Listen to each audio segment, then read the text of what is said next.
నమస్తే, welcome to our channel. Tirumala Tirupati Sri Venkateswara Swamy చెంతలో మద్యం సీసాలు కలకలం సృష్టించిన సంగతి మనకు తెలిసిందే. మరి దీని వెనకాల ఎవరున్నారు అనే వాస్తవాలు కూడా బయటకు రావడం, మరి టీటీడీ వంటి పవిత్రమైనటువంటి ఆలయాలను అడ్డు పెట్టుకుని రాజకీయం చేయడం ఎంతవరకు కరెక్ట్? ఒక పక్క కల్తీ నెయ్యి, పరకామనే అంశం, ఇటువంటి అన్నీ కూడా కోర్టు సన్నిధంలో ఉండగా కూడా రాజకీయాలు చేయడం ఎంతవరకు కరెక్ట్ తెలుసుకునే ప్రయత్నం చేద్దాం. దీన్ని విశ్లేషించడానికి మనతో పాటుగా ఉన్నారు సీనియర్ జర్నలిస్ట్ సత్యమూర్తి గారు. నమస్తే సార్. నమస్కారం అండి. ఓ పక్క కల్తీ నెయ్యి అంశం కానివ్వండి, పరకామణి కేసు కానివ్వండి, ఇవన్నీ కూడా కోర్టుల్లో నడుస్తూ ఉన్నాయి. దానిపైన ఇన్వెస్టిగేషన్ కూడా సాగుతూ ఉన్నాయి సార్. కానీ మళ్ళీ టీటీడీ వంటి పవిత్రమైనటువంటి స్థలాల్లో మద్యం సీసాలు వేయడం, దాన్ని మళ్ళీ సోషల్ మీడియాలో పోస్ట్ చేయడం, అదంతా రాజకీయ లబ్ధి కోసం ఇటువంటి చర్యలు పాల్పడడాన్ని ఏ విధంగా చూడాలంటారు? అంటే తిరుమలలో కౌస్తుభం దగ్గర ఈ మద్యం బాటిల్స్ తీసుకొచ్చి పడేసి దాని మీద సోషల్ మీడియాలో రచ్చ చేసి భూమన కరుణాకర్ రెడ్డి వచ్చి డైరెక్ట్గా మద్యం బాటిల్స్ దొరుకుతున్నాయి కొండ మీద అని చెప్పి చెప్పటం, ఇదంతా కూడా దీన్ని పోలీసులు ఈ కుట్రని భగ్నం చేయటం అనేది ఇటీవల జరిగిన ఒక అతిపెద్ద పరిణామం.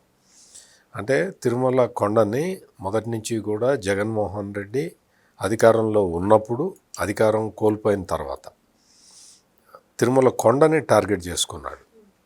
తిరుమల కొండ పవిత్రతని దెబ్బతీయటానికి అధికారంలో ఉన్నప్పుడు రకరకాల ప్రయోగాలు చేశారు. అందులో ప్రధానంగా లడ్డూ క్వాలిటీని తగ్గించటం. లడ్డూ క్వాలిటీని అంటే తిరుమల వెంకటేశ్వర స్వామి పవిత్రత అంతా కూడా లడ్డూలోనే దాగి ఉంటుంది.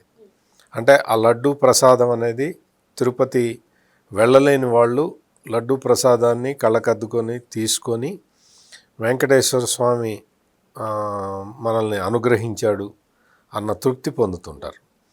అటువంటి తిరుపతి లడ్డూని, ఆ లడ్డూ విశిష్టతని, ఆ లడ్డూ పవిత్రతని తగ్గించటం ద్వారా, దెబ్బతీయటం ద్వారా హిందువుల మనోభావాలని అతి దారుణంగా దెబ్బతీయాలి అన్న కుట్రని చాలా పకడ్బందీగా అమలు చేశారు. జగన్మోహన్ రెడ్డి ముఖ్యమంత్రిగా ఉన్న టైంలో మొత్తం కొండ మీద ఎన్ని అరాచకాలు జరిగినాయో, ఎంతమంది అంటే మాడవీధుల్లో పందులు తిరిగినప్పుడు ఆ వార్తని ఎవరైనా ప్రసారం చేస్తే ఆ జర్నలిస్టుల మీద కూడా కేసులు పెట్టారు. అసలు అక్కడ ఏమీ జరగలేదు, జరగకపోయినా తప్పుడు ప్రచారం చేస్తున్నారు అని జర్నలిస్టుల మీద, సోషల్ మీడియా యాక్టివిస్టుల మీద కేసులు పెట్టిన వీళ్ళు ఇప్పుడు ఏం చేస్తున్నారంటే వాళ్ళే తీసుకొచ్చి మద్యం బాటిల్స్ పెట్టడం, వాళ్ళే తీసుకొచ్చి తిరుమల అపవిత్రమైంది అని చెప్పి వాళ్ళే అక్కడ ఒక డ్రామా క్రియేట్ చేయటం, ఆ డ్రామాని తీసుకొచ్చి మొత్తం సోషల్ మీడియాలో ప్రచారం చేయడం, ఇటువంటి కార్యక్రమాలని యథేచ్ఛగా చేస్తూ ఉన్నారు. అంటే అధికారంలో ఉన్నప్పుడు వాళ్ళ చేతుల్లో అధికారం ఉంది కదా అని చెప్పి మొత్తం ఈ కల్తీ నెయ్యి తీసుకొచ్చి లడ్డూ పవిత్రత మొత్తాన్ని దెబ్బతీయటం, ఆ తర్వాత వెంకటేశ్వర ఆస్తుల్ని వేలం వేయాలని ప్రయత్నం చేయటం, ఆ తర్వాత మీకు గోవిందరాజ స్వామి టెంపుల్లో బంగారానికి కొట్టేయటం, ఇటువంటివన్నీ చేయటం ద్వారా ఏంటి అంటే ఒకవైపేమో హిందువుల మనోభావాల్ని దెబ్బతీయటం,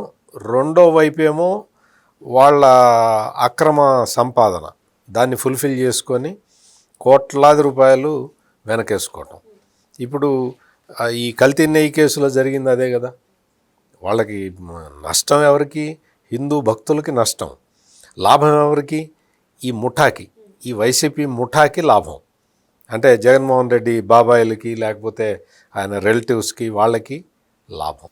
ఈ తరహాలో అధికారంలో ఉన్నప్పుడు అక్రమాలు యథేచ్ఛగా కొనసాగించిన జగన్మోహన్ రెడ్డి అండ్ బ్యాచ్ ఇప్పుడు తిరుమల పవిత్రతని దెబ్బతీసే విధంగా ఒకటి కాదు, రెండు కాదు, మీకు క్యూ లైన్లో ఆవిడ వైసీపీ లీడర్ ఒకడు వచ్చి వాడు నాకు పాలు కావాలి, నాకు పాలు ఇవ్వట్లేదని చెప్పి గొడవ చేయటం, దాన్ని టీటీడీ ఎంప్లాయీ ఒకడు వీడియో చేసి దాన్ని సాక్షి మీడియాకి ఇస్తే సాక్షి మీడియా వాళ్ళు మొత్తం ప్రచారం చేయటం దగ్గర నుంచి అలిపిరిలో మాంసాహారాన్ని యథేచ్ఛగా హోటళ్లలో అమ్ముతున్నారని చెప్పి ఒక బోర్డు ఫోటో తీసి దాన్ని ప్రచారం చేయటం.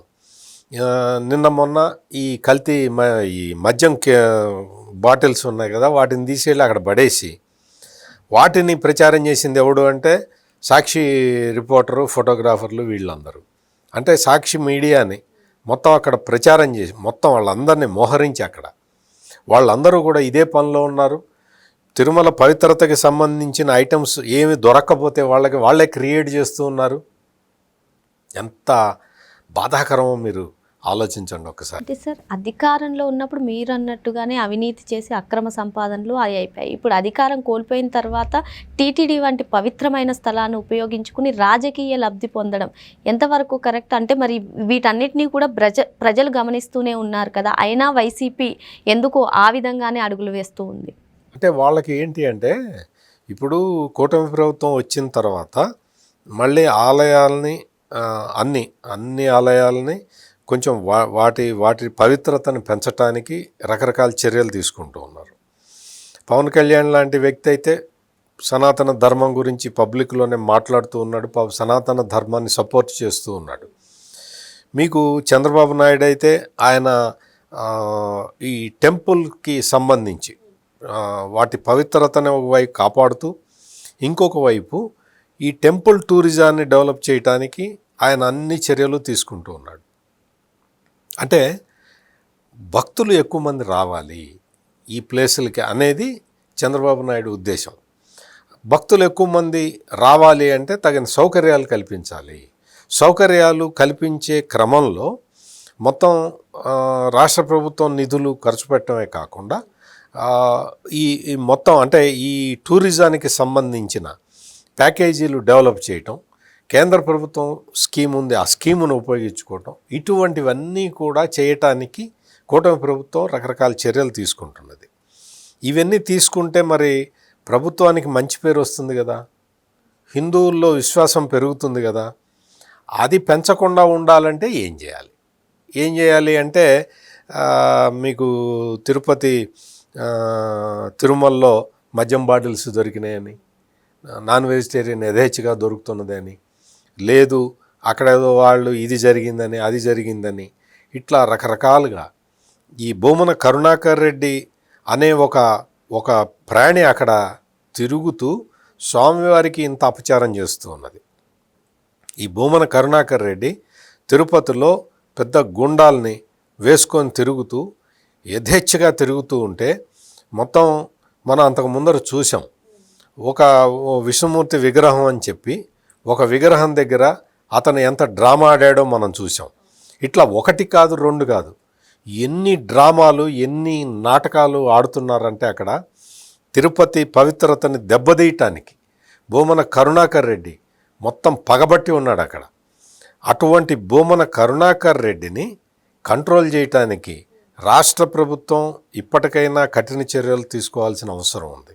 ఆ తగిన ఆధారాలు, సాక్ష్యాలు అన్నీ సేకరించి అతన్ని కంట్రోల్ చేయకపోతే, అతన్ని కట్టడి చేయకపోతే, అతను గోశాల మీద అబాండాలు వేసినట్టే అన్ని రకాల అపనిందలు మోపటానికి అతను రెడీగా ఉన్నాడు.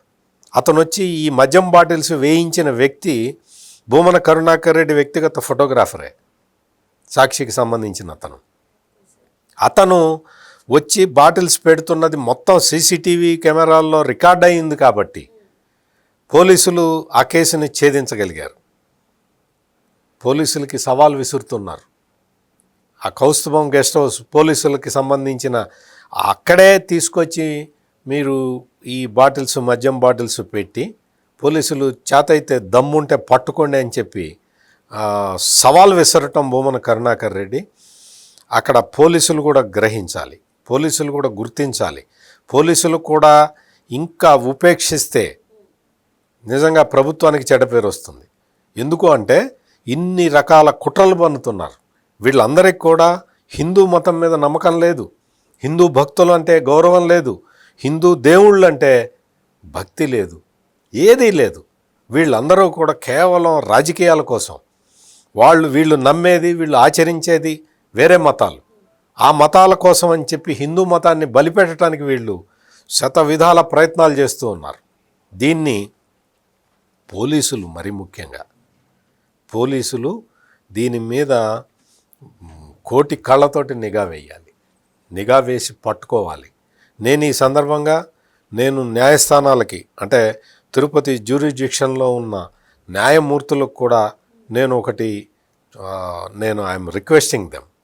నేను చాలా ఆవేదనతోటి తిరుపతి ప్రాంతంలో ఉన్న కోర్టులు, ఆ కోర్టులకి వాటిట్లో ఉన్న న్యాయమూర్తులకి నేను చేసే విజ్ఞప్తి ఏంటి అంటే, మీరు ఈ భక్తికి సంబంధించినవి ఏదైనా కేసులు లోకల్ పోలీసులు కేసులు ఫైల్ చేస్తే ఆ కేసుల్ని మీరు చట్టపరంగా లేదు మీరు భారతీయ శిక్షా స్మృతి వీటికి సంబంధించి భారతీయ న్యాయ సంహిత కేసు సెక్షన్లు వాటికి సంబంధించి కాకుండా బియాండ్ మీరు ఆలోచించాలి దయచేసి. This is my request. మీరు ఇదేదో చిన్న కేసు ఇదేదో పెద్ద కేసు అనేది చూడమాకండి, దయచేసి చూడమాకండి. ఎందుకంటే ఇది హిందువుల మనోభావాలు దెబ్బతింటే, హిందువుల హృదయాలు గాయపడితే పరిణామాలు చాలా తీవ్రంగా ఉంటాయి. ఇప్పటికే మనం చూస్తున్నాం హిందూ మతం మీద ఎన్ని రకాలుగా దాడులు జరుగుతూ ఉన్నాయో. బంగ్లాదేశ్లో అయితే హిందువులను వేటాడి చంపేస్తూ ఉన్నారు. అటువంటి దుర్భరమైన పరిస్థితుల్లో హిందువులు నిస్సహాయంగా ఉండిపోకూడదు.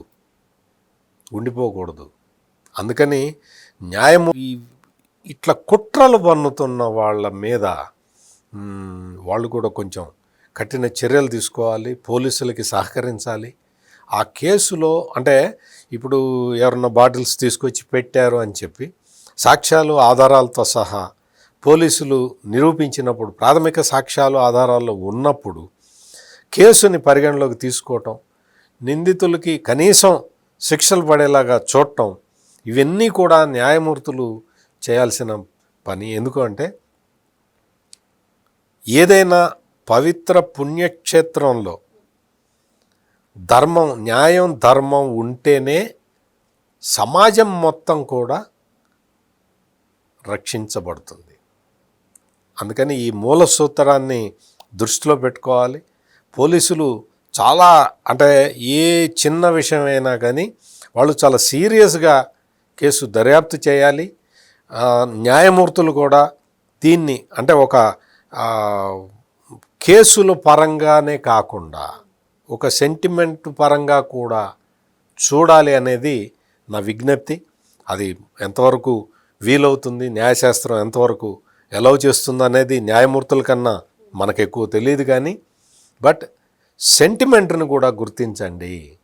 పోలీసులు ఏదైనా అక్రమ కేసు పెడితే ఎవరు కూడా సహకరించాల్సిన అవసరం లేదు. కానీ పోలీసులు సక్రమ కేసు పెట్టినప్పుడు దాని తీవ్రతని గమనించి తగిన చర్యలు తీసుకోవాల్సిందిగా న్యాయమూర్తులను కూడా కోరుతున్నాం. ఎందుకంటే న్యాయస్థానాలకి మించిన దేవుడు దైవత్వం ఇంకెక్కడ ఉండదు కదా.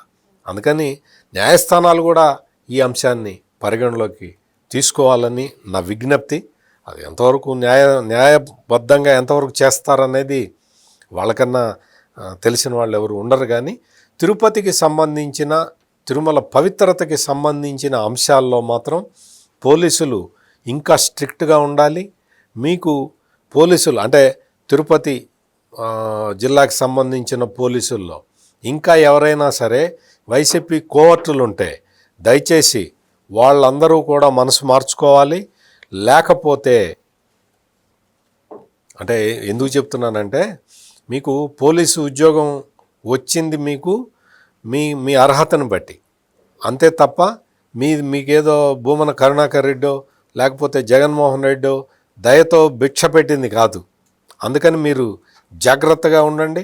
స్వామివారి పవిత్రతని కాపాడటానికి అదొక్కటే పవిత్రమైన లక్ష్యంగా మీరు పెట్టుకొని పనిచేయండి.